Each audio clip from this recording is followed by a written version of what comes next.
بسم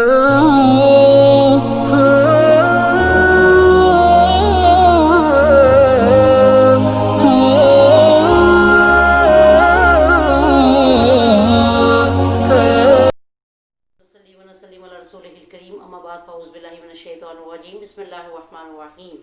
رب اشرح لی صدری ویسر لی امری واحلل عقدۃ من لسانی یفقہوا قولی۔ عظیم مذہب کے عظیم پیروکاروں، سلام علیکم طبتم۔ آپ سن رہے ہیں قرآن اور وظائف عظمت ظہیر قادری سے کہ جو وظائف ہم آپ کو بتائیں اس کو آپ ضرور پڑھیں تاکہ اللہ تعالیٰ آپ کو کامیابیاں عطا فرمائے اور آپ کے راستے کی رکاوٹیں دور ہوں۔ آج انشاءاللہ تعالیٰ ہم آپ کو بتائیں گے کہ جو بچے پڑھائی میں کمزور ہوتے ہیں، صحیح طریقے سے پڑھتے نہیں یا کچھ پڑھتے ہیں تو ان کو یاد نہیں رہتا، کوشش کرنے کے باوجود وہ رزلٹ نہیں آتا جو بچوں نے محنت کی ہوتی ہے، تو آپ نے کیا کرنا ہے کہ صرف 7 بادام لینے ہیں اور اس پر آپ نے 406 مرتبہ، نہ ایک دانہ کم اور نہ ہی ایک دانہ زیادہ، 406 مرتبہ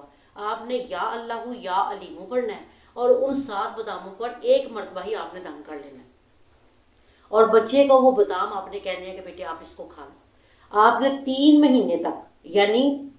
406 مرتبہ 7 باداموں پر یا اللہ یا علیم، اسی طرح ہر ماہ آپ نے 7 بادام لینے ہیں اور اسی تعداد میں آپ نے یا اللہ یا علیم، اے اللہ اے جاننے والے، تو انشاءاللہ تعالی بچہ جیسے ہی وہ چیز کھائے گا اس کے جسم کا وہ جز بنے گی، وہ حصہ بنے گی، تو انشاءاللہ تعالی اس بچے کو اللہ تعالی پڑھائی میں کامیابی عطا فرمائے گا اور آپ دیکھیں گے کہ ان 90 دنوں میں بہت بہترین اثر جو ہے وہ آئے گا۔ اللہ تعالیٰ سب کے بچوں کو کامیابیاں دے اور کسی کے صدقے اللہ تعالیٰ ہمارے بچوں کو بھی کامیابیاں دے۔ وما علینا الا البلاغ المبین وبلغنا رسولہ النبی الکریم الامین۔ تو یاسین۔